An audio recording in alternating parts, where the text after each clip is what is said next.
Muy buenos días, muy buenas tardes o muy buenas noches tengan todos ustedes, queridos amigos, queridas amigas y todos ustedes, claro, los que están en medio.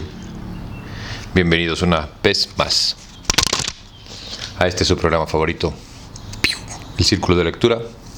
Y pues sí, carnal, me rompí el codo al ver. Long story short, me caí de unas escaleras y pues no somos nada. Aquí estamos, con una férula en el brazo, el cual en realidad ya me van a quitar. Y por el formato de grabación que tengo, va a ser medio raro porque estoy grabando otro libro antes que este. Entonces, pues me voy a romper el codo y luego no, y luego sí, y luego no cuando publique estos videos. Pero eso qué importa. Así que sin más por el momento ni preámbulos que no te importan, estamos leyendo esta hermosa pieza de la literatura mexicana, El laberinto de la soledad, por mi carnal Octavio Paz. Estamos en el capítulo 6, de la independencia a la revolución. Muchas gracias a ti por venir. Capítulo 7. El laberinto de la soledad, Octavio Paz. De la independencia a la revolución. Las formas que emprende la dinastía borbónica, en particular Carlos III, sanean la economía y hacen más eficaz el despacho de los negocios, pero acentúan el centralismo administrativo y convierten a la Nueva España en una verdadera colonia. Esto es, un territorio sometido a una explotación sistemática y estrechamente sujeto al poder central. El absolutismo de la Casa de Austria tenía otro sentido. Las colonias eran reinos dueños de nuestra cierta autonomía, y el imperio se asemejaba a un sistema solar. Nueva España, sobre todo en los primeros tiempos, giraba en torno a la corona, como un astro menor, más dueño de luz propia, como las otras posesiones y reinos. Los Borbones transformaron a la Nueva España, reino vasallo, en simple territorio ultramarino. No bastaron a reanimar la sociedad colonial la creación de las intendencias, el impulso que se otorgó a la investigación científica, el desarrollo del humanismo, la construcción de obras monumentales de servicio público, ni, en fin, el buen gobierno de varios virreyes. La colonia como la metrópoli era ya solo forma, cuerpo deshabitado. Desde fines del siglo XVII, los lazos que unían a Madrid con sus posesiones habían cesado de ser los armoniosos que unen entre sí a un organismo viviente. El imperio se sobrevive gracias a la perfección y complejidad de su estructura, a su grandeza física y a la inercia, gracias también a las querellas que dividen a sus rivales, y la reforma de Carlos III muestra hasta qué punto la mera acción política es insuficiente, si no está precedida por una transformación de la estructura misma de la sociedad y por un examen de los supuestos que la fundan. Se repite que el siglo XVIII prepara el movimiento de la independencia. En efecto, la ciencia y la filosofía de la época, a través de la reforma de la escolástica, que intentan hombres como Francisco Javier Clavijeiro, o del pensamiento y la acción de otros como Benito Díaz de Gamarra y Antonio Alzate, constituyen los necesarios antecedentes intelectuales del grito de Dolores. Mas se olvida que la independencia sobreviene cuando ya nos unía a España, excepto la inercia. Esa inercia terrible del agonizante que inmoviliza su mano en un gesto duro de guerra, como para asir un minuto más la vida, pero la vida lo descreta, con un último y brusco movimiento. Nueva España, en tanto que creación universal, en tanto que orden vivo y no máscara del orden, se extingue cuando deja de alimentarla la fe. Sor Juana, incapaz de resolver una forma creadora y orgánica el conflicto entre su curiosidad intelectual y los principios religiosos de la época, renuncia y muere, ejemplarmente. Con menos ejemplaridad, la sociedad colonial se arrastra por un siglo todavía defendiéndose con estéril tenacidad. La independencia ofrece la misma ambigua figura que la conquista. La obra de Cortés es presidida por la síntesis política que realizan en España los reyes católicos, y por la que inician en Mesoamérica los aztecas. La independencia se presenta también como un fenómeno de doble significado, disgregación del cuerpo muerto del imperio y nacimiento de una pluralidad de nuevos estados. Conquista e independencia parecen ser momentos de flujo y reflujo de una gran ola histórica, que se forma en el siglo XV. Se extiende hasta América y alcanza un momento hermoso de equilibrio en los siglos XVI y XVII, y finalmente se retira, no sin antes dispersarse en 1000 fragmentos. Confirma esta imagen del filósofo José Gaos cuando divide al pensamiento moderno en lengua española en dos proporciones. La propiamente peninsular, que consiste en una larga reflexión sobre la decadencia española, y la hispanoamericana, que es, más que una meditación, un alegato en favor de la independencia y una búsqueda de nuestro destino. El pensamiento español se vuelve sobre el pasado y sobre sí mismo, para investigar las causas de la decadencia, o para aislar, entre tanta muerte, los elementos todavía vivos que den sentido y actualidad al hecho, extraño entre todos, de ser español. El hispanoamericano principia como una justificación de la independencia, pero se transforma casi inmediatamente en un proyecto. América no es tanto una tradición que continuar como un futuro que realizar. Proyecto y utopía son inseparables del pensamiento hispanoamericano. Desde fines del siglo XVIII hasta nuestros días, elegía y crítica lo son del peninsular, incluyendo el Unamuno, el poeta elegiaco, y a Ortega y a Gasset, el filósofo crítico. En los países suramericanos es más perceptible la dualidad anterior. La personalidad de los dirigentes es más neta y más radical su oposición a la tradición hispánica. Aristócratas, intelectuales y viajeros cosmopolitas no solamente conocen las nuevas ideas, sino que frecuentan a los nuevos hombres y a las nuevas sociedades. Miranda participa en la Revolución Francesa y combate en Valmy. Bello vive en Londres. Los años de aprendizaje de Bolívar transcurren en esa atmósfera que prepara a los héroes y a los príncipes. Desde niño se le educa para libertar y para gobernar. Nuestra revolución de independencia es menos brillante, menos rica en ideales, en ideas y frases, universales y más determinada por las circunstancias locales. Nuestros caudillos, sacerdotes y oscuros capitanes no tienen una noción tan clara de su obra. En cambio, poseen un sentido más profundo de la realidad, escuchan mejor lo que a media voz y en cifra les dice el pueblo. Esas diferencias se incluyen en la historia posterior de nuestros países. La independencia suramericana se inicia con un gran movimiento continental. San Martín libera medio continente, Bolívar otro medio. Se crean grandes estados, confederaciones anfictionías. Chinga, nunca había escuchado esa palabra, güey. A ver, vamos a buscarlas, perdón. Paréntesis cultural. Confederaciones anfictonías. Anfictonía. Del griego, no lo voy a intentar leer. Confederación de las antiguas ciudades griegas para asuntos de interés general. O sea, básicamente, por lo que podemos entender, era, pues sí, güey, una confederación de las ciudades griegas para asuntos comunes o una asamblea de anfictiones. O sea, una comunidad de vecinos, güey. Eso es lo que es una pinche anfictionía o esa madre. Nunca lo había visto, güey. Eso es lo que más me gusta de leer, vato. Que siempre podemos conocer algo nuevo. Y nada más estoy llenando espacio porque no me acuerdo dónde me quedé a la verga.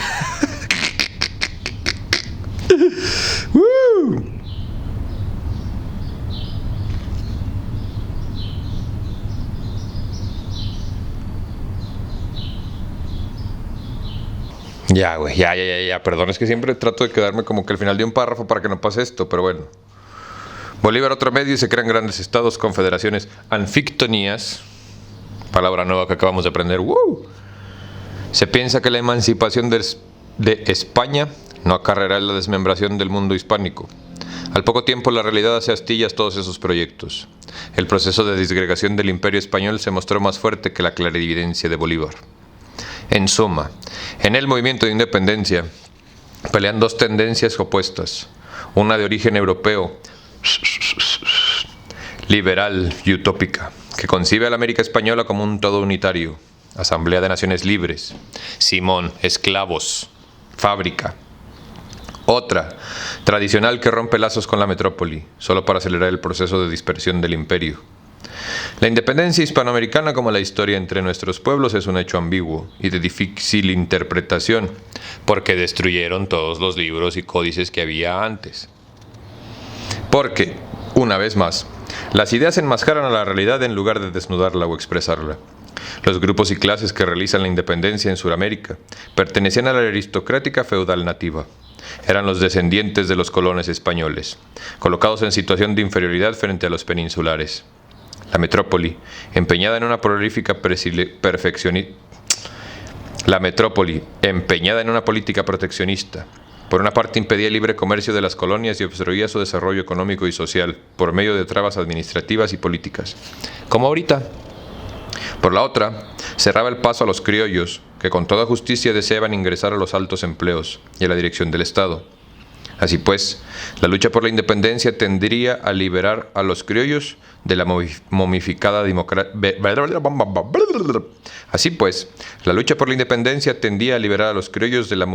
burocracia peninsular, aunque en realidad no se proponía cambiar la estructura social de las colonias. Cierto, los programas y el lenguaje de los caudillos de la independencia recuerdan al de los revolucionarios de la época. Eran sinceros, sin duda. Aquel lenguaje era moderno, eco de los revolucionarios franceses y, sobre todo, de las ideas de la independencia norteamericana. Pero en la América sajona, esas ideas expresaban realmente a grupos que se proponían transformar el país conforme a una nueva filosofía política. Y aún más, con esos principios no intentaban cambiar un estado de cosas por otro, sino, diferencia radical, crear una nueva nación. En efecto, los Estados Unidos son en la historia del siglo XIX una novedad mundial, una sociedad que crece y se extiende naturalmente. Entre nosotros, en cambio, una vez consumada la independencia, las clases dirigentes se consolidan como las herederas del viejo orden español. Rompen con España, pero se muestran incapaces de crear una sociedad moderna. No podría ser de otro modo, ya que los grupos que encabezaron el movimiento de independencia no constituían nuevas fuerzas sociales, sino la prolongación del sistema feudal. La novedad de las nuevas naciones hispanoamericanas es engañosa. En verdad se trata de sociedades en decadencia o en forzada inmovilidad, supervivencias y fragmentos de un todo deshecho. El imperio español se dividió en una multitud de repúblicas por obra de las oligarquías nativas, que en todos los casos favorecieron o impulsaron el proceso de desintegración. No debe olvidarse además la influencia determinante de muchos de los caudillos revolucionarios, algunos más afortunados en esto que los conquistadores contra su contrafigura histórica. Lograron alzarse con los reinos, como si se tratase de un botín medieval. La imagen del dictador hispanoamericano aparece ya en el embrión, en la del libertador. Así, las nuevas repúblicas fueron inventadas por necesidades políticas y militares del momento, no porque expresasen una real peculiaridad histórica. Los rasgos nacionales se fueron formando más tarde. En muchos casos, no son sino consecuencia de la predica nacionalista, de los gobiernos. Aún ahora, un siglo y medio después, nadie puede explicar satisfactoriamente en qué consisten las diferencias nacionales entre argentinos y uruguayos, peruanos y ecuatorianos, guatemaltecos y mexicanos. Nada tampoco excepto la persistencia de las oligarquías locales, sostenidas por el imperialismo norteamericano, explica la existencia en Centroamérica y las Antillas de 9 repúblicas. Fíjate que yo sí soy de la tesis de pensar que nunca en realidad, güey, se acabó la Edad Media, güey. Que en la época de la colonización se dieron cuenta que le estaban cagando y que necesitaban una nueva manera de controlarnos y de darnos lo mismo que le da la religión católica a sus creyentes, el libre albedrío. Pero eso lo discutimos después. No es esto todo. Cada una de las 9 naciones tuvo al otro día de la independencia una constitución más o menos, casi siempre menos que más, liberal y democrática. En Europa y en los Estados Unidos esas leyes correspondían a una realidad histórica. Eran la expresión del ascenso de la burguesía, la consecuencia de la revolución industrial y la destrucción del antiguo régimen. En Hispanoamérica, solo servían para vestir a la moderna las supervivencias del sistema colonial. La ideología liberal y democrática, lejos de expresar nuestra situación histórica concreta, la ocultaba. La mentira política se instaló en nuestros pueblos, casi constitucionalmente. El daño moral ha sido incalculable y alcanza zonas muy profundas de nuestro ser. Nos movemos en la mentira con naturalidad. Durante más de 100 años hemos sufrido regímenes de fuerza, al servicio de las oligarquías feudales, pero que utilizan el lenguaje de la libertad. Esta situación se ha prolongado hasta nuestros días. De ahí que la lucha contra la mentira oficial y constitucional sea el primer paso de toda tentativa seria de reforma. Este parece ser el sentido de los actuales movimientos latinoamericanos, cuyo objetivo común consiste en realizar una vez por todas la independencia. O sea, transformar nuestros países en sociedades realmente modernas y no en meras fachadas para demagogos y turistas. ¡Viva México! En esta lucha, nuestros pueblos no solo se enfrentan a la vieja herencia española, la Iglesia, el ejército y la oligarquía, sino al dictador y al jefe con la boca henchida de fórmulas legales y patrióticas, ahora aliado a un poder muy distinto al viejo imperialismo hispano, los grandes intereses del capitalismo extranjero. Güey, neta que por un lado estoy leyendo La República de Platón, que se escribió hace puta 1000 años, y por otro lado estoy leyendo al mismo tiempo, bueno, Un día y un día, El laberinto de la soledad, güey, de Octavio Paz, esto que estamos leyendo hoy. Me parece muy cabrón, güey, cómo le hace esta gente para vivir en el pasado y escribir sobre nuestro tiempo, güey. Un poquito estamos haciendo la misma paradoja del tiempo y del espacio, que él escribió esto en su presente pensando en que lo iban a leer en el futuro, güey. Pero yo al leerlo en mi presente, güey, te estoy hablando desde el pasado, de la misma manera que nos habla él desde el pasado, para un futuro que es muy relevante, güey. Ponte las pilas, muñeco. Casi todo lo anterior es aplicable a México con decisivas salvedades. En primer término, nuestra revolución de independencia jamás manifiesta las pretensiones de universalidad que son, a un tiempo, la evidencia y la ceguera de Bolívar. Además, los insurgentes vacilan entre la independencia, Morelos, y las formas modernas de autonomía, Hidalgo. La guerra se inicia como una protesta contra los abusos de la metrópoli y de la alta burocracia española, sí, pero también y sobre todo contra los grandes latifundistas nativos. No es la rebelión de la aristocracia local contra la metrópoli, sino la del pueblo contra la primera. De ahí que los revolucionarios hayan concedido mayor importancia a determinadas reformas sociales que a la independencia misma. Hidalgo decreta la abolición de la esclavitud. Morelos, el reparto de los latifundios. La guerra de independencia fue una guerra de clases y no se comprenderá bien su carácter si se ignora que, a diferencia de lo ocurrido en Sudamérica, fue una revolución agraria en gestación. Por eso, el ejército, en el que servían criollos como Iturbide, la iglesia y los grandes propietarios, se aliaron a la corona española. Pues claro, güey, ellos están aquí para explotar y destruir, no para educar ni predicar, güey, no sean pendejos.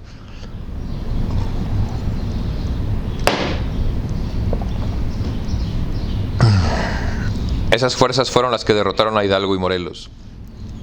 Y Mina. Un poco más tarde, casi extinguido el movimiento insurgente, ocurre lo inesperado. En España los liberales toman el poder, transforman la monarquía absoluta en constitucional y amenazan los privilegios de la iglesia y de la aristocracia. Se opera entonces un brusco cambio de frente. Ante este nuevo peligro exterior, el alto clero, los grandes terratenientes, la burocracia y los militares criollos buscan la alianza con los restos de los insurgentes y consuman la independencia. Se trata de un verdadero acto de prestidigitación. La separación política de la metrópoli se realiza en contra de las clases que habían luchado por la independencia. El virreinato de Nueva España se transforma en el imperio mexicano. Iturbide, el antiguo general realista, se convierte en Agustín I. Al poco tiempo, una rebelión lo derriba. Se inicia la era de los pronunciamientos. Durante más de un cuarto de siglo, en una lucha confusa de que no excluye las alianzas transitorias, los cambios de bando y aún las traiciones, los liberales intentan consumar la ruptura con la tradición colonial. En cierto modo son los continuadores de los primeros caudillos, Hidalgo y Morelos. Sin embargo, su crítica al orden de las cosas no se dirige tanto a cambiar la realidad como la legislación. Casi todos piensan, con un optimismo heredado de la enciclopedia, que basta con decretar nuevas leyes para que la realidad se transforme. Ven en los Estados Unidos, qué asco, un modelo y creen que su prosperidad se debe a la excelencia de las instituciones republicanas. De ahí su federalismo, por oposición al centralismo de los conservadores. Todos esperan que una constitución democrática, al limitar el poder temporal de la Iglesia y acabar con los privilegios de la aristocracia terrateniente, producirá casi automáticamente una nueva clase social, la burguesía.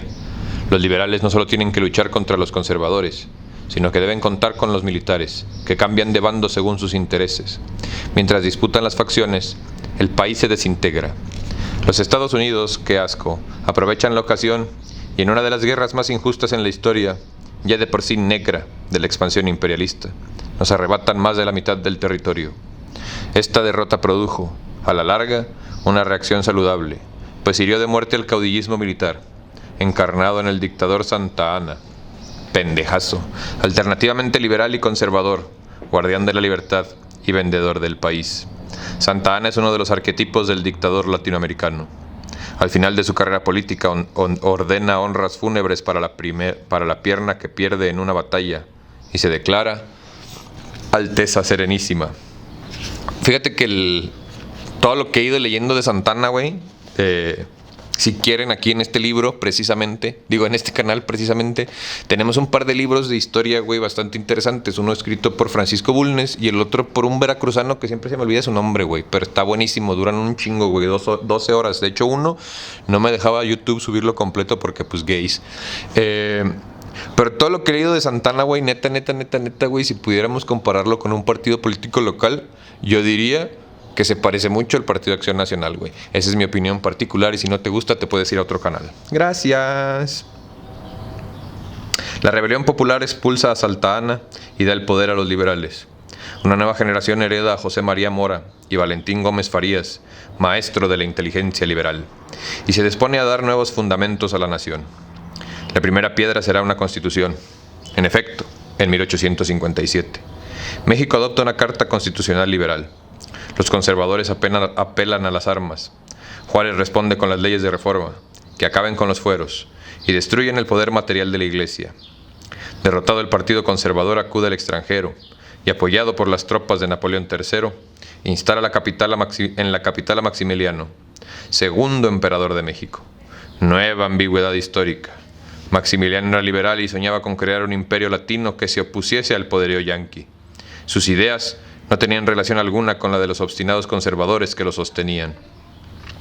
Los reveses europeos del imperio napoleónico, la presión norteamericana, cuyo sentido puede transgiversarse si se olvida que Lincoln estaba en el poder, y, en fin, la encarnizada resistencia popular, causa original y determinante de la victoria, consuman el triunfo republicano. Juárez fusila a Maximiliano. Episodio no sin analogías con la ejecución de Luis VI, la razón geométrica es acerada. Ahí sí, discúlpenme, confieso que no sé de qué putas está hablando mi compa, güey. La reforma consuma la independencia y le otorga su verdadera significación, pues plantea el examen de las bases mismas de la sociedad mexicana y de los supuestos históricos y filosóficos en que se apoyaba. Este examen concluye en una triple negación: la de la herencia española, la del pasado indígena y la del catolicismo, que conciliaba las dos primeras en una afirmación superior. La Constitución de 1857 y las leyes de la Reforma son la expresión jurídica y política de ese examen, y promueven la destrucción de dos instituciones que representaban la continuidad de nuestra triple herencia: las asociaciones religiosas y la propiedad comunal indígena. La separación de la Iglesia y del Estado, la desamortización de los bienes eclesiásticos y la libertad de enseñanza, completada con la disolución de las órdenes religiosas que la monopolizaban, no eran sino el aspecto negativo de la Reforma. Con la misma violencia con que se negaba la tradición, la generación de 1857 afirmaba algunos principios. Su obra no consiste nada más en la ruptura con el mundo colonial. Es un proyecto tendiente a fundar una nueva sociedad. Es decir, el proyecto histórico de los liberales aspiraba a sustituir la tradición colonial, basada en la doctrina del catolicismo, por una afirmación igualmente universal: la libertad de la persona humana. La nación mexicana se fundaría sobre un principio distinto al jerárquico que afirmaba la colonia: la igualdad ante la ley de todos los mexicanos, en tanto que seres humanos, que seres de razón. La Reforma funda México según negando su pasado.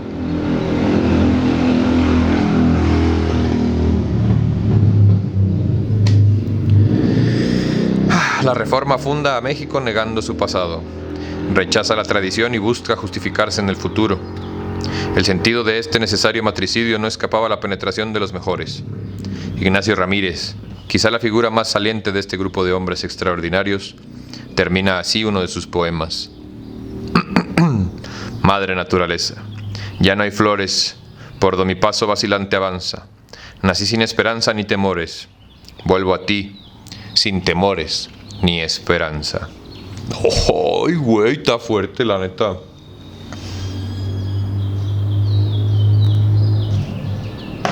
Muerto Dios, ojalá.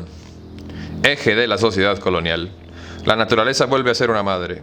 Cuanto más tarde el marxismo de Diego Rivera, el ateísmo de Ramírez, se vuelve una afirmación materialista no exenta de religiosidad.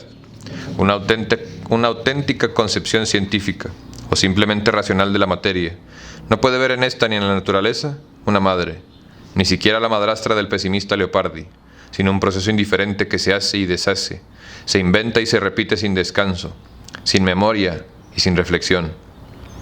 Si, como quiere Ortega y Gasset, una nación se constituye no solamente por un pasado que pasivamente la determina, sino por la validez de un proyecto histórico capaz de mover las voluntades dispersas y dar unidad y trascendencia al esfuerzo solitario.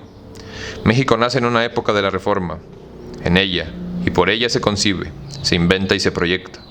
Ahora bien, la Reforma es el proyecto de un grupo bastante reducido de mexicanos, que voluntariamente se desprende de la gran masa, previamente religiosa y tradicional. La nación mexicana es el proyecto de una minoría que impone su esquema al resto de la población, en contra de otra minoría activamente tradicional.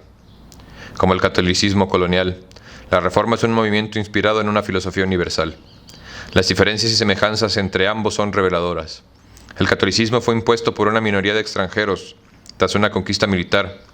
El liberalismo por una minoría nativa, aunque de formación intelectual francesa, después de una guerra civil. El primero es la otra cara de la conquista. Destruida la teocracia indígena, muertos o exiliados los dioses, sin tierra en que apoyarse ni trasmundo al que emigrar, el indio ve en la religión cristiana una madre.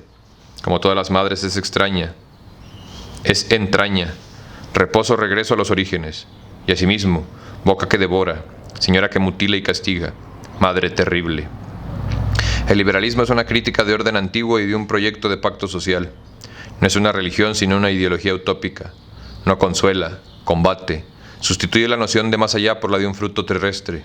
Afirma al hombre pero ignora una mitad del hombre, esa que se expresa en los mitos, la comunión del festín, el sueño del erotismo. La Reforma es, ante todo, una negación, y en ella reside su grandeza. Por lo que afirmaba esa negación, los principales del liberalismo europeo eran ideas de una hermosura precisa, estéril y a la postre vacía. La geometría no sustituye a los mitos. Para que el esquema liberal se convirtiese en verdad, en un proyecto nacional, necesitaba lograr la adhesión de todo el país a las nuevas formas políticas. Pero la Reforma ponía a una afirmación muy concreta y particular. Todos los hombres son hijos de Dios. Afirmación que permitía una relación entrañable y verdaderamente filial entre el cosmos y la criatura. Un postulado abstracto. La igualdad de los hombres ante la ley. La libertad y la igualdad eran, y son, conceptos vacíos. Ideas sin más contenido histórico concreto que el que le presentan las relaciones sociales, como ha mostrado Marx. Y ya se sabe en qué se convirtió esa igualdad abstracta y cuál fue el significado real de esa libertad vacía.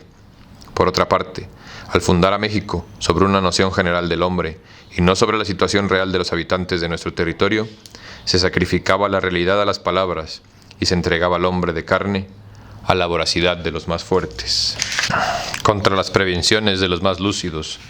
La revolución liberal no provoca el nacimiento de una burguesía fuerte cuya acción todos, hasta Justo Sierra, veían la única esperanza de México. Por el contrario, la venta de los bienes de la Iglesia y la desaparición de la propiedad comunal indígena, que había resistido precariamente 3 siglos y medio de abusos y acometidas de encomenderos y hacendados, acentuó el carácter feudal de nuestro país, y esta vez en provecho de un grupo de especuladores que constituiría la aristocracia del nuevo régimen. Surge así una nueva casta latifundista, la República. Sin enemigo al frente, derrotados los conservadores e imperialistas, se encuentra de pronto sin base social. Al romper lazos con el pasado, lo rompe también con la realidad mexicana. El poder será de quien se atreva a alargar la mano, y Porfirio Díaz se atreve. Era el más brillante de los generales que la derrota del imperio había dejado ociosos, por primera vez después de 3/4 de siglo de batallas y pronunciamientos. El soldado del 2 de abril se convierte en el héroe de la paz, suprime la anarquía, pero sacrifica la libertad, reconcilia a los mexicanos, pero restaura los privilegios, organiza el país, pero prolonga un feudalismo anacrónico e impío que nada suavizaba. Las leyes de las Indias contenían preceptos que protegían a los indios. Estimula el comercio y construye ferrocarriles, limpia deudas de hacienda pública y crea las primeras industrias modernas, pero abre las puertas al capitalismo angloamericano. En estos años, México inicia su vida de país semicolonial. Algunos, fíjate, que podrían decir que lo principal que hizo Porfirio Díaz fue entregarle las llaves de la puerta de atrás a los pinches gringos, gabachos, yanquis, come caca, güey. Gringo. ¿Sí saben por qué se les dice gringos, no? Durante la guerra se vestían de verdes, güey. Y los soldados les gritaban gringo. O sea, verde, vete. Así que hay que seguirles diciendo gringo a esos pinches carapálida. A pesar de lo que comúnmente se piensa, la dictadura de Porfirio Díaz es el regreso del pasado. En apariencia, Díaz gobierna inspirado por las ideas en boga. Cree en el progreso, en la ciencia, en los milagros de la industria y del libre comercio.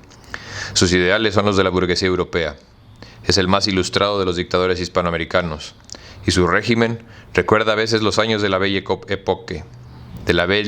Époque, en Francia. Los intelectuales descubren a Comte, Renan y Spencer y a Darwin.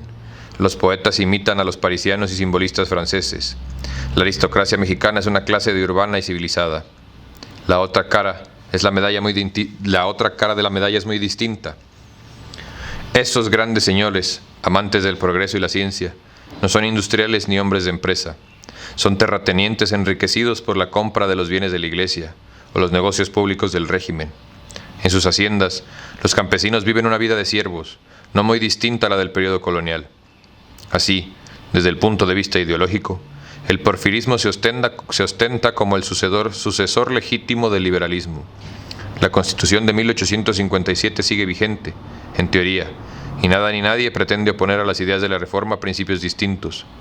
Muchos, sin excluir a los antiguos liberales, piensan de buena fe que el régimen de Díaz prepara el tránsito entre el pasado feudal y la sociedad misma. En realidad, el porfirismo es el heredero del feudalismo colonial. La propiedad de la tierra se concentra en unas cuantas manos y la clase terrateniente se fortalece. ¿Qué ha cambiado, güey? Enmascarado, ataviado con los ropajes del progreso, la ciencia y la legalidad republicana, el pasado vuelve pero ya desprovisto de fecundidad. Nada puede producir, excepto la rebelión. Yo por eso siempre he dicho que lo que más le hace falta a este país es la conciencia de clase. Debemos a Leopoldo Sea un análisis muy completo de las ideas de este periodo. Sea observa que la adopción del positivismo como filosofía ociosa del Estado corresponde a ciertas necesidades intelectuales y morales de la dictadura de Díaz. El pensamiento liberal era un instrumento de crítica al mismo tiempo que una construcción utópica y contenía principios explosivos. Prolongar su vigencia hubiera sido prolongar la anarquía. La época de paz necesitaba una filosofía de orden. Los intelectuales de la época la encontraron en el positivismo de Comte, con su ley de los tres estados, y más tarde en el de Spencer y en el evolucionalismo de Darwin. El primitivo abstracto y revolucionario principio de la igualdad de todos los hombres deja de regir las conciencias, sustituido por la teoría de lucha por la vida y la supervivencia del más apto. El positivismo ofrece una nueva justificación de las jerarquías sociales, pero ya no son la sangre ni la herencia, ni Dios quienes explican las desigualdades, sino la ciencia. El análisis de Sea es inmejorable, salvo en punto en verdad que el positivismo expresa a la burguesía europea, en un momento de su historia, mas la expresa de una manera natural, orgánica. En México se sirve de esa tendencia una clase relativamente nueva en el sentido de las familias que la componían. Casi todos habían logrado la riqueza y el poder durante el periodo inmediatamente posterior a la Guerra de Reforma, pero que históricamente no hace, sino heredar y sustituir a la aristocracia feudal de la colonia. Por lo tanto, si la función de la filosofía positivista es parecida aquí y allá, y relación histórica y humana que se establece entre esa doctrina y la burguesía europea es distinta a la que se constituye en México entre neofeudales y positivismo. El porfirismo adopta la filosofía positivista, no la engendra. Así se encuentra en una situación de dependencia más grave que la de los liberales y teólogos coloniales, pues ni asume ante ella una posición crítica, ni la abraza con entera buena fe. En algunos casos, se trata de uno de estos actos que Antonio Caso, siguiendo la tarde, llamaba la imitación extralógica, e innecesario, superfluo y contrario a la condición del imitador. Entre el sistema y el que se adopta, se abre así un abismo, muy sutil si se quiere, pero que es imposible toda relación auténtica con las ideas, que se convierten a veces en máscaras. El porfirismo, en efecto, es un periodo de inautenticidad histórica. Santa Anna cambia alegremente de disfraces. Es el actor que no cree en lo que dice. El porfirismo se esfuerza por creer, se esfuerza por hacer suyas las ideas adoptadas. Simula, en todos los sentidos de la palabra. ¿A quién se parece? La simulación porfirista era particularmente grave, pues al abrazar el positivismo se apropiaba de un sistema que históricamente no le correspondía. La clase latifundista no constituía el equivalente mexicano de la burguesía europea, ni su tarea tenía relación alguna con la de su modelo. Las ideas de Spencer y Stuart Mill reclamaban como clima histórico el desarrollo de la gran industria, la democracia burguesa y el ejercicio de la actividad intelectual, basada en la gran propiedad agrícola, el caciquismo y la ausencia de libertades democráticas. La dictadura de Díaz no podía hacer suyas ideas sin negarse a sí misma o sin desfigurarlas. El positivismo se convierte así en una superposición histórica bastante más peligrosa que todas las anteriores, porque estaba fundada en un equívoco. Entre los terratenientes, sus ideas políticas y las filosóficas, se levantaba un invisible muro de mala fe. El desarraigo del porfirismo procede de este equívoco. El disfraz positivista no estaba destinado a engañar al pueblo, sino a ocultar la desnudez moral del régimen de mismos sus usufructuarios, pues esas ideas no justificaban las jerarquías sociales ante los desheredados, a quienes la religión católica reservaba un sitio de elección en el más allá, y el liberalismo otorgaba la dignidad de hombres. La nueva filosofía no tenía nada que ofrecer a los pobres. Su función consistía en justificar la conciencia, la mauvaise conscience de la burguesía europea. En México, el sentimiento de culpabilidad de la burguesía europea se teñía de una matriz particular, por una doble razón histórica. Los neofeudales eran al mismo tiempo los herederos del liberalismo y los sucesores de la aristocracia colonial. La herencia intelectual y moral de los principios de la Reforma y el usufructo de los bienes de la Iglesia tenían que producir en el grupo dominante un sentimiento de culpa muy profundo. Su gestión social era el fruto de una usurpación y un equívoco, pero el positivismo no remediaba ni atenuaba esta vergonzosa condición. Al contrario, la enconaba, puesto que no hundía sus raíces en la conciencia de que los adoptaban.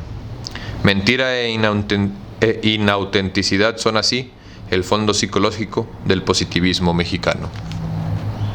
A su manera, la dictadura completa de la obra de la Reforma, gracias a la introducción de la filosofía positivista a la nación, rompe sus últimos vínculos con el pasado. Si la conquista destruye templos, la colonia erige otros. La Reforma niega la tradición, mas nos ofrece una imagen universal del hombre. El positivismo no nos dio nada. En cambio, mostró en toda su desnudez a los principios liberales. Hermosas palabras inaplicables. El esquema de reforma, el gran proyecto histórico mediante el cual México se fundaba a sí mismo como una nación destinada a realizarse en ciertas verdades universales, queda reducido a sueño y utopía. Y sus principios, leyes se convierten en un armazón regido que ahoga nuestra espontaneidad y mutila nuestro ser. Al cabo de 100 años de luchas, el pueblo se encontraba más solo que nunca, empobrecida su vida religiosa, humillada su cultura popular. Habíamos perdido nuestra filiación histórica.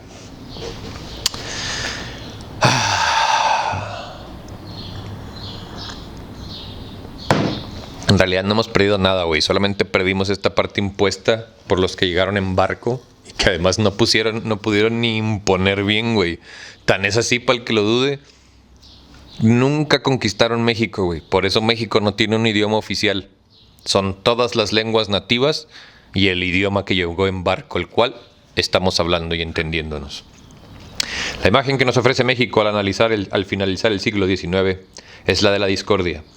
Una discordia más profunda que la querella política o la guerra civil, pues consistía en la superposición de formas jurídicas y culturales que no solamente no expresaban a nuestra realidad, sino que la asfixiaban e inmovilizaban. Al amparo de esta discordia, medraba una casta que se mostraba incapaz de transformarse en clase, en el sentido estricto de la palabra. Vivíamos una vida encadenada por la mentira y la esterilidad. Cortados los lazos con el pasado, imposible del diálogo con Estados Unidos, que solo hablaban con nosotros el lenguaje de la fuerza o de los negocios. Inútil la relación con los pueblos de lengua española, encerrados en formas muertas. Estábamos reducidos a una imitación unilateral de Francia, que siempre nos ignoró. ¿Qué nos quedaba? Asfixia y soledad. Por eso el que no conoce su historia está condenado a repetirla, güey. ¿Qué nos condenaba? ¿Qué nos quedaba? Seguir siendo nosotros mismos, vato. seguir siendo la mejor versión de nosotros mismos que podemos ser. Por eso nos tienen tanto miedo, porque somos mexicanos y nos las pela el mundo, güey. Si la historia de México es la de un pueblo que busca una forma que lo exprese, la del mexicano es la de un hombre que aspira a la comunión. La fecundidad del catolicismo colonial residía en que era, ante todo y sobre todo, participación. Los liberales nos ofrecieron ideas, pero no se comulga con las ideas, al menos mientras no encarnan ni se hace sangre alimento. La comunión es festín y ceremonia. Al finalizar el siglo XIX, el mexicano, como la nación entera, se asfixia en un catolicismo yerto o en el universo sin falla, sin salida y sin esperanza de la filosofía oficiosa del régimen. Justo Sierra es el primero que comprende el significado de esta situación. A pesar de sus antecedentes liberales y positivistas, es el único mexicano de su época que tiene preocupación y la angustia de la historia. La porción más duradera y valiosa de su obra es la meditación sobre la historia universal y sobre la de México. Su actitud difiere radicalmente de las anteriores. Para liberales, conservadores y positivistas, la realidad mexicana carece de significación en sí misma. Es algo inerte que solo adquiere sentido cuando refleja un esquema universal. Sierra concibe a México como una realidad autónoma, vive en el tiempo. La nación es un pasado que avanza, tortuoso hacia el futuro, y el presente está lleno de signos.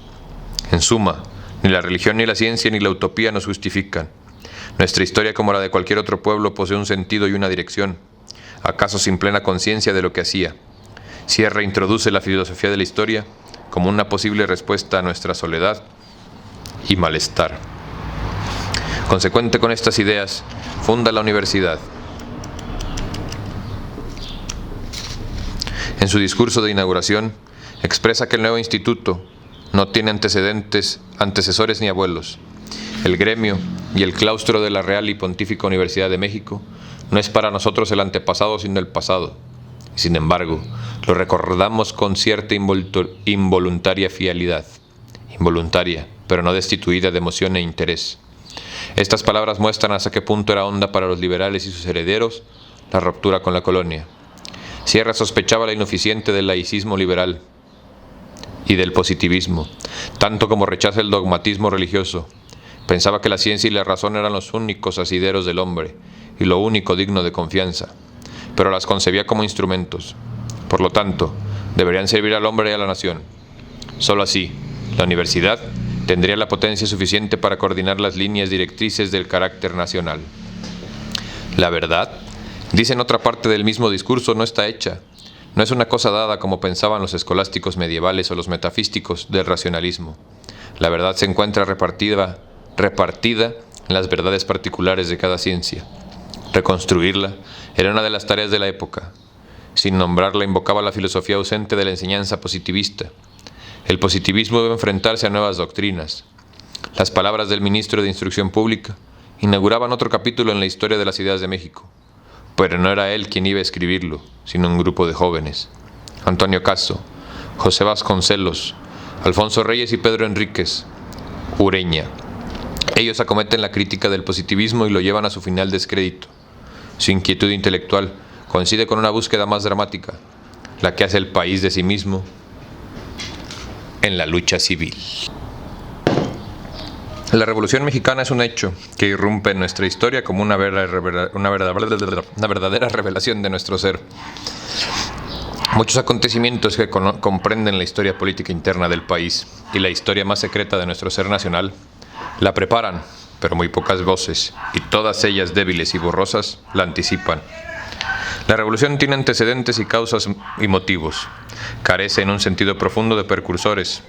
La independencia no es solamente fruto de diversas circunstancias históricas, sino de un movimiento intelectual universal, que en México se inicia en el siglo XVIII. La reforma es el resultado de la obra y de la ideología de varias generaciones intelectuales que la preparan, predicen y realizan. Es la obra de la inteligencia mexicana. La revolución se presenta al principio de una exigencia de verdad y limpieza en los métodos democráticos, según puede verse en el Plan de San Luis, 5 de octubre de 1910. Lentamente, en plena lucha o ya en poder, el movimiento se encuentra y se define, y esta ausencia del programa previo le otorga originalidad y autenticidad populares. De ahí provienen su grandeza y sus debilidades. Entre los precursores de la revolución, se acostumbra a citar a un grupo disperso y aislado, Andrés Molina Enríquez, Filomeno Mata,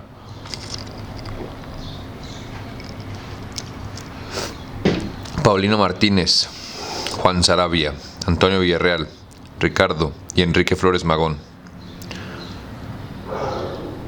Ninguno de ellos era verdaderamente un intelectual. Quiero decir, un hombre que se hubiese planteado de un modo cabal la situación de México como un problema y ofreciese un nuevo proyecto histórico. Molina Enríquez tuvo una idea clara del problema agrario, pero no creo que sus observaciones hayan sido aprovechadas por los revolucionarios, sino tardíamente en una época posterior al Plan de Ayala, 25 de noviembre de 1911. Documento político que condensa las aspiraciones de los zapatistas. La influencia de Flores Magón, uno de los hombres más puros del movimiento obrero mexicano, no se advierte en nuestras leyes obreras. El anarquismo de Flores Magón estaba alejado necesariamente de nuestra revolución, aunque el movimiento sindical mexicano se inicie influido por las ideas anarcosindicalistas. La independencia, y más asentadamente la reforma, son movimientos que reflejan, prolongan y adaptan ideologías de la época. Silva Herzog dice al respecto: nuestra revolución no tuvo nada en común con la revolución rusa, ni siquiera en la superficie, fue antes que ella. ¿Cómo pudo entonces haberla imitado? En la literatura revolucionaria de México, desde fines del siglo pasado hasta 1917, no se usa la terminología socialista europea. Y es que nuestro movimiento social nació del propio suelo, del corazón sangrante del pueblo, y se hizo drama doloroso y a la vez creador. La ausencia de precursores ideológicos y la escasez de vínculos con una ideología universal constituyen rasgos característicos de la revolución y la raíz de muchos conflictos y confusiones posteriores. Se conocen los antecedentes inmediatos del movimiento. En el primer término, la situación política y social del país. La clase media había crecido gracias al impulso adquirido por el comercio y la industria, que si estaban en su mayoría en manos extranjeras, utilizaban un personal nativo. Había surgido una nueva generación inquieta y que deseaba un cambio. La querella de las generaciones se alía así a la discordia social. El gobierno de Díaz no era más que un gobierno de privilegiados, sino de viejos que no se resignaban a ceder el poder. La inconformidad de los jóvenes expresaba por un ansia de ver alguna vez realizados los principios del liberalismo. Los primeros ideales revolucionarios son predominantemente políticos. Se pensaba que el ejercicio de los derechos democráticos haría posible un cambio de métodos y de personas. A la inquietud de la clase media debe agregarse la de la naciente clase obrera. La legislación liberal no preveía ninguna defensa contra los abusos de los poderosos. Campesinos y obreros vivían desamparados frente a caciques, señores feudales e industriales. Pero los campesinos mexicanos poseían una larga tradición de luchas. Los obreros no solamente carecían de los más elementales derechos, sino de una experiencia o una teoría en que apoyar sus demandas y justificar su combate. La ausencia de tradiciones propias hacía de la clase obrera la clase desheredada por excelencia. A pesar de esta situación, estallaron varias huelgas, reprimidas sin piedad, y más tarde, los obreros decidirían uno de los episodios más importantes de la lucha civil. Sus líderes se alían a Carranza y firman el Pacto de la Casa del Obrero Mundial y el Movimiento Constitucionalista, en 17 de febrero de 1915. A cambio de una legislación obrera, se ligaba el proletariado a una de las facciones en que se dividió, el movimiento revolucionario. Desde entonces, la clase obrera ha dependido más o menos, estrechamente, de los gobiernos revolucionarios, circunstancia de capital importancia para entender al México de nuestros días, según se verá más adelante. Otra circunstancia favorable al desarrollo de la revolución era la situación internacional del gobierno de Díaz. Siguiendo una política preconizada por liberales como Lerdo y por casi todo el Partido Conservador, Porfirio Díaz quiso limitar la influencia económica norteamericana, acudiendo al capitalismo europeo.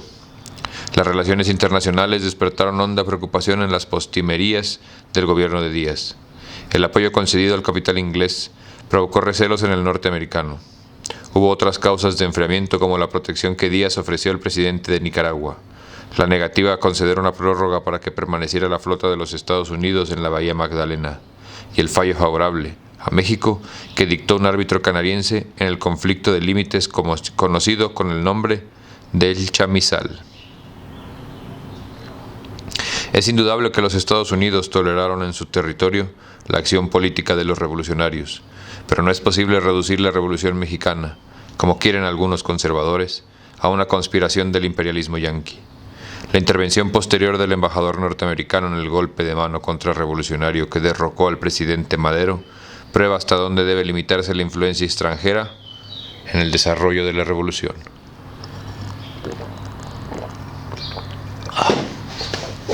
Si las huelgas y revueltas campesinas minaban la estructura social de la dictadura y la inquietud política en las ciudades hacía vacilar la confianza de Díaz en el apoyo popular, en la esfera de las ideas, dos jóvenes, Antonio Caso y José Vasconcelos, emprendían la crítica de la filosofía del régimen.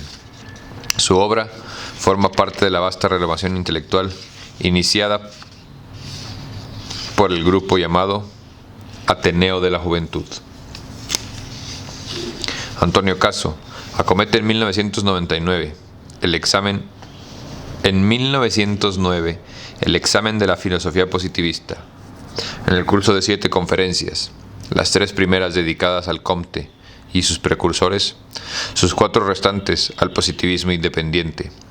Stuart Mill, Spencer y Taine expone su inconformidad con la doctrina oficial. En su examen, utiliza sobre todo la filosofía de la contingencia de Boutroux y algunas ideas de Bergson. Al final de sus conferencias, Caso dio a conocer su filosofía personal. He aquí como relata Enrique Sureña este acto de fe. Caso, ante la inminente invasión del pragmatismo y tendencias afines, se postula intelectualista, haciendo el elogio de los grandes metafísicos constructores, Platón, Spinoza, Hegel, y a la vez se declara idealista en cuanto al problema del conocimiento. Su profesión de fe termina con una cita: «Todo es pensamiento», de Henri Poincaré, el sabio pragmatista. La conferencia final de Caso fue un alegato en favor de la especulación filosófica. Entre los muros de la escuela preparatoria, la vieja escuela positivista, volvió a oírse la voz de la metafísica que reclamaba sus derechos inalienables. Vasconcelos era intelectualista, filósofo de la institución, filósofo de la intuición. Considera que la emoción es la única facultad capaz de aprender el objetivo, capaz de aprender el objeto. El conocimiento es una visión total e instantánea de la realidad. Vasconcelos elabora más tarde una filosofía de la raza iberoamericana, que continúa una corriente muy importante del pensamiento hispanoamericano, pero la influencia de este pensador se dejará sentir años más tarde cuando ocupa la Secretaría de Educación Pública en el gobierno del nuevo régimen. La crítica del positivismo fue decisiva en la historia intelectual mexicana y es uno de los antecedentes imprescindibles de la revolución, pero es un antecedente negativo. Caso y sus compañeros destruyen la filosofía ociosa del régimen sin que, por otra parte, sus ideas ofreciesen un nuevo proyecto de reforma nacional. Su posición intelectual apenas si tenía relación con las aspiraciones populares y con los quehaceres de la hora. La diferencia con la generación liberal es significativa. Esta circunstancia no dejaría de tener muy graves consecuencias en la historia de México contemporáneo. Desnuda de doctrinas previas, ajenas o propias, la revolución será una explosión de la realidad y una búsqueda a tientas de la doctrina universal que la justifique y la inserte en la historia de América y en la del mundo. Mas si el pensamiento del Caso... No mames, ¿qué pedo con los trenes hoy? Su posición intelectual, si tenía relación con las aspiraciones populares y con los quehaceres de la hora, la diferencia con la generación liberal es significativa. Esta circunstancia no dejaría de tener muy graves consecuencias en la historia de México contemporáneo. Desnuda de doctrinas previas, ajenas o propias, la revolución será una explosión de realidad y una búsqueda a tientas de la doctrina universal que la justifique y la inerte en la historia de América y en la del mundo. Mas si el pensamiento de Caso no ejerció influencia en la doctrina de la revolución, su persistente amor al conocimiento que lo hizo proseguir sus cátedras cuando las facciones se acribillaban en las calles, lo convirtió en un hermoso ejemplo de lo que significaba la filosofía, un amor que nada compra y nada tuerce. Tales son condensados sumariamente los antecedentes más notorios de la revolución. Sus causas más profundas y menos numerosas se confunden con la vida misma de México. Distingue a nuestro movimiento la carencia de un sistema ideológico previo y hambre de tierras, Los campesinos mexicanos hacen la revolución no solamente para obtener mejores condiciones de vida, sino para recuperar las tierras que en el transcurso de la colonia y del siglo XIX les habían arrebatado encomenderos y latifundistas.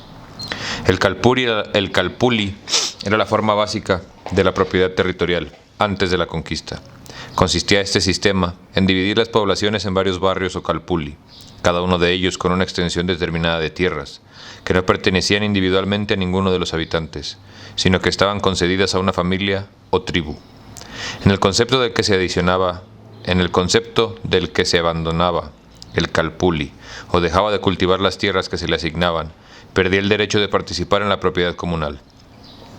Las leyes de Indias protegieron esta institución, y son numerosas las disposiciones destinadas a defender la propiedad comunal indígena contra abusos y usurpaciones de toda índole. Los preceptos admirables de las leyes de Indias no fueron siempre respetados, y la situación de los campesinos era ya desesperada a finales del siglo XVIII. La actitud de Morelos, uno de los pocos dirigentes mexicanos que tuvo conciencia del problema, revela hasta qué punto el malestar del campo influye en la guerra de la independencia. La reforma comete el error fatal de disolver la propiedad comunal indígena, a pesar de que hubo quienes se opusieron, como Poncio Arriaga.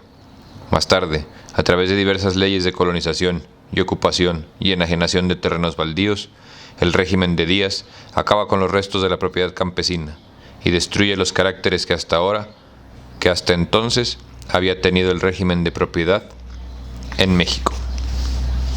Para que sigan diciendo ustedes, pinches mediocres, que fue el mejor presidente del mundo. Porque si somos honestos, el mundo es México. Casi todos los programas y manifiestos de los grupos revolucionarios contienen alusiones a la cuestión agraria, pero solamente la Revolución del Sur y su jefe, Emiliano Zapata, plantean con claridad, decisión y simplicidad el problema. No es un azar que Zapata, figura que posee la hermosa y plástica poesía de las imágenes populares, haya servido de modelo una y otra vez a los pintores mexicanos. Con Morelos y Cuauhtémoc es uno de nuestros héroes legendarios. Realismo y mito se alían en esta melancolía ardiente y esperanzada figura, que murió como había vivido, abrazado a la tierra, como ella. Está hecho de paciencia y fecundidad, de silencio y esperanza, de muerte y resurrección. Su programa contenía pocas ideas, estrictamente las necesarias para hacer saltar las formas económicas y políticas que nos oprimían. Los artículos 6 y 7 del Plan de Ayala, que prevén la restitución del reparto de las tierras, implican una transformación de nuestro régimen de propiedad agraria y abren la puerta al México contemporáneo. En suma, el programa de Zapata consistía en la liquidación del feudalismo y en la institución de una legislación que se ajustara a la realidad mexicana.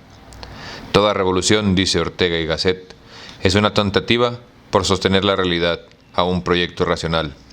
De ahí que el espíritu revolucionario se conciba a sí mismo como una exigencia radical de la razón. ¿Acaso la opinión de Ortega y Gasset sea, por su parte, demasiado radical? Pues observo que casi siempre las revoluciones, a pesar de presentarse como una invitación para realizar ciertas ideas en un futuro más o menos próximo, se fundan en la pretensión de restablecer una justicia o un orden antiguo, violado por los opresores. Toda revolución tiende a establecer una edad mítica. La Revolución Francesa funda la viabilidad de su programa en la creencia de que bastará reconstituir las condiciones ideales en el contrato social para que la concordia se realice. El marxismo también acude a la teoría del comunismo primitivo como antecedente del régimen que promete, el eterno retorno. Es uno de los supuestos implícitos de casi toda teoría revolucionaria. Todo radicalismo, decía Marx, es un humanismo, pues el hombre es la raíz y la razón de la sociedad. Así, toda revolución pretende crear un mundo en donde el hombre, libre a fin de las trabas del viejo régimen, pueda expresarse de verdad y cumplir su condición humana. El hombre es un ser que solo se realiza. El hombre es un ser que solo se realizará, que solo será el mismo, en la sociedad revolucionaria. Y esa sociedad funda sus esperanzas en la naturaleza misma del hombre, que no es algo dado y estático, sino que consiste en una serie de posibilidades frustradas por un régimen que lo mutila. ¿Cómo sabemos que el hombre es una posibilidad de ser, malograda por la injusticia? La noción mística de una edad de oro interviene aquí. Hubo una vez en alguna parte del mundo, y en algún momento de la historia, un estado social que permitía al hombre expresarse y realizarse. Esa edad prefigura y profetiza la nueva que el revolucionario se propone crear. Casi siempre la utopía supone la previa existencia, en un pasado remoto, de una edad de oro que justifica y hace viable la acción revolucionaria.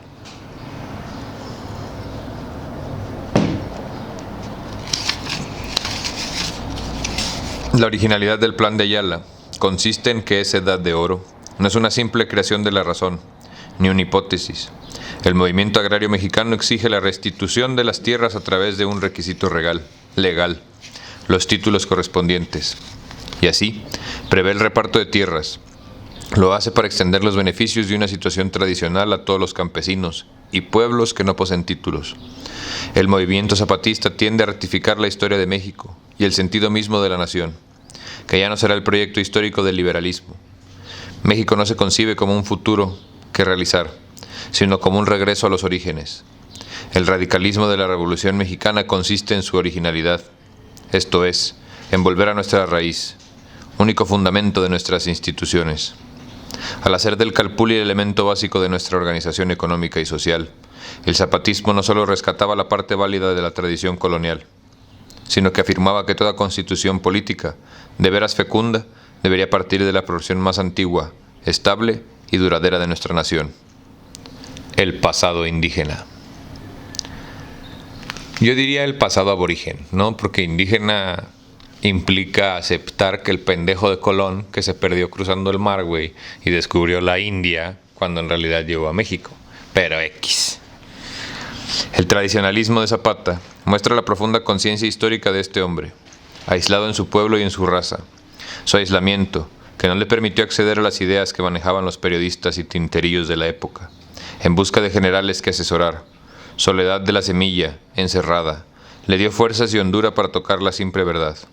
Pues la verdad de la revolución era muy simple y consistía en la insurgencia de la realidad mexicana, oprimida por los esquemas del liberalismo, tanto como por los abusos de conservadores y neoconservadores. El zapatismo fue una vuelta a la más antigua y permanente de nuestras tradiciones. En un sentido profundo, niega la obra de la reforma, pues constituye un regreso a este mundo del que de un solo tajo quisieron desprenderse los liberales.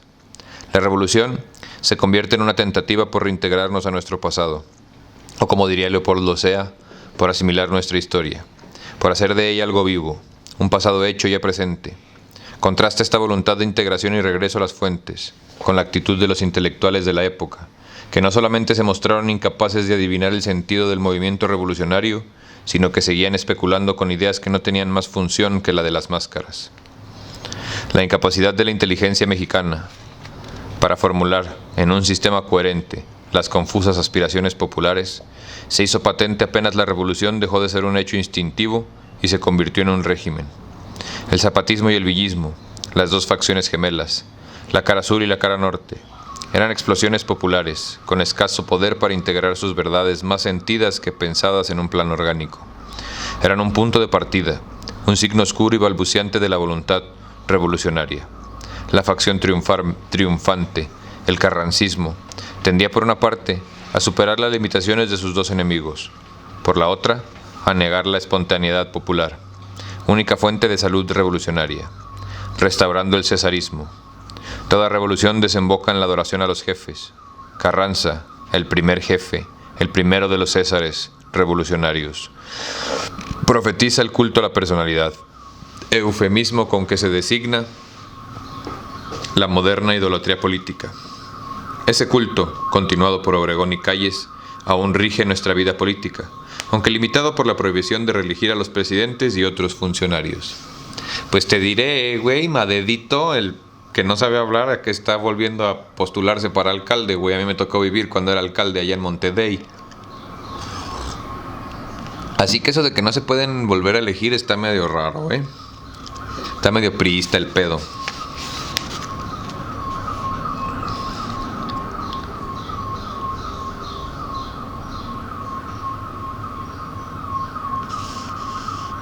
Al mismo tiempo, los revolucionarios que rodean a Carranza, especialmente Luis Cabrera, uno de los hombres más lúcidos del periodo revolucionario, se esfuerzan por articular y dar coherencia a las instintivas reivindicaciones populares. En ese momento se hizo patente la insuficiencia ideológica de la revolución. El resultado fue un compromiso: la Constitución de 1917. Era imposible volver al mundo precortesiano, imposible, asimismo, regresar a la tradición colonial. La revolución no tuvo más remedio que hacer suyo el programa de los liberales, aunque con ciertas modificaciones. La adopción del esquema liberal no fue sino consecuencia de la falta de ideas de los revolucionarios. La que la inteligencia mexicana ofrecían eran inservibles. La realidad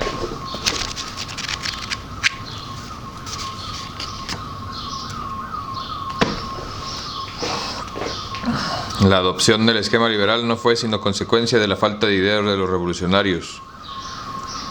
Los que la inteligencia mexicana ofrecían eran inservibles.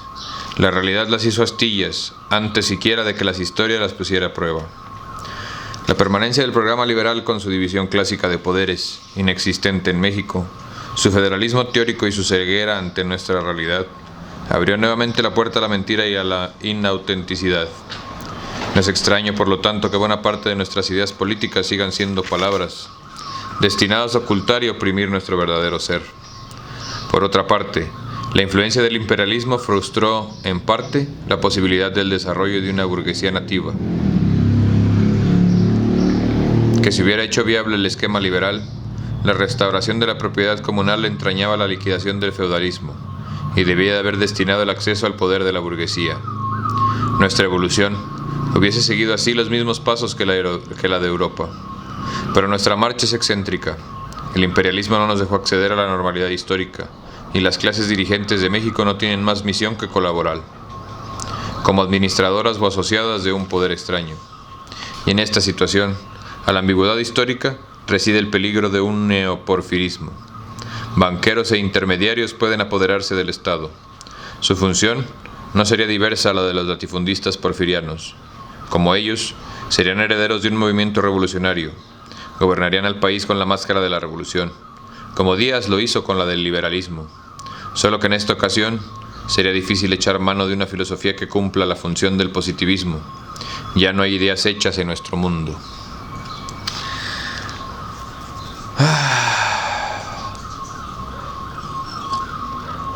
La neta estoy batallando bien machín para grabar hoy. No sé si alcanzan a escuchar al pendejo ese que tiene su alarma desde hace como una hora. ¿Para qué puta madre le ponen alarmas a las cosas? Si cuando suenan no las van a venir a abrir, güey. Neta que todos están de la verga. Si se contempla la Revolución Mexicana desde las ideas esbozadas en este ensayo, se advierte que consiste en un movimiento tendiente a reconquistar nuestro pasado, asimilarlo y hacerlo vivo en el presente. Y esta voluntad de regreso, fruto de la soledad y de la desesperación, es una de las fases de esta dialéctica de soledad y comunión, de reunión y separación que parece presidir toda nuestra vida histórica. Gracias a la revolución, el mexicano quiere reconciliarse con su historia y con su origen. De ahí que nuestro movimiento tenga un carácter al mismo tiempo desesperado y redentor. Si estas palabras, gastadas por tantos labios, guardan aún algún significado para nosotros, quieren decir que el pueblo se rehúsa a toda ayuda exterior, a todo esquema propuesto desde afuera, y sin relación profunda con su ser, y se vuelve sobre sí mismo. La desesperación, el rehusarse a ser salvado por un proyecto ajeno a su historia, es un movimiento del ser que se desprende de todo consuelo y se adentra en su propia intimidad. Está solo, y en ese mismo instante, esa soledad se resuelve en tentativa de comunión.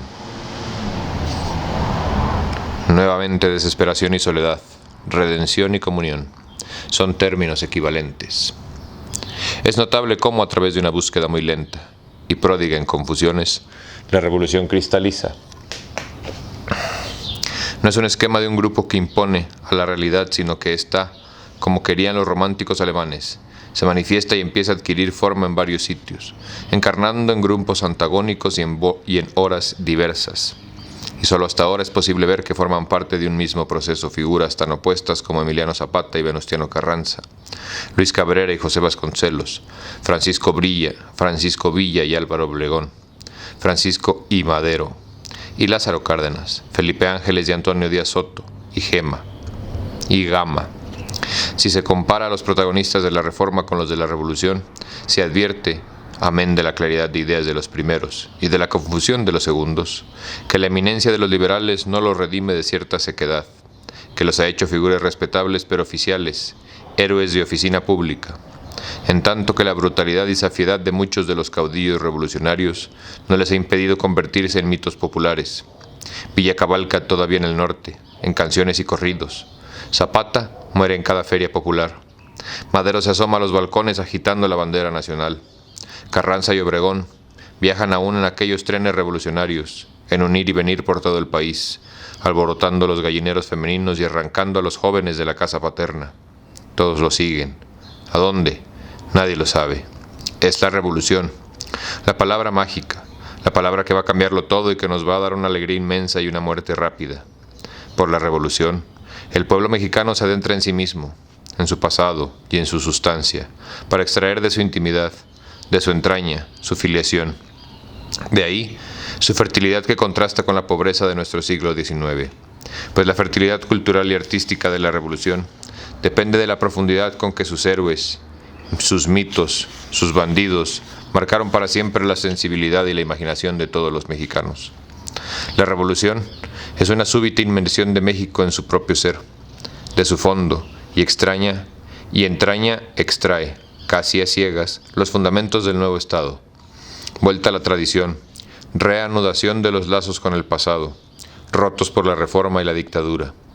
La revolución es una búsqueda de nosotros mismos y un regreso a la madre. Y por eso, también es la fiesta de las balas, para emplear la expresión de Martín Luis Guzmán, como las fiestas populares. La revolución es un exceso y un gasto, un llegar a los extremos, un estallido de alegría y desamparo, un grito de orfandad y de júbilo, de suicidio y de vida, todo mezclado. Nuestra revolución es la otra cara de México, ignorada por la reforma, humillada por la dictadura. No la cara de la cortesía, el disimulo, la forma lograda a fuerza de mutilaciones y mentiras, sino el rostro brutal, resplandeciente de la fiesta y la muerte, del mitote y el balazo, de la feria y el amor, que es rapto y tiroteo. La revolución apenas si tiene ideas, es un estallido de la realidad, una revuelta y una comunión. Es un tresegar de viejas sustancias dormidas, un salir al aire, muchas ferocidades, muchas ternuras y muchas finuras ocultas por el miedo a ser.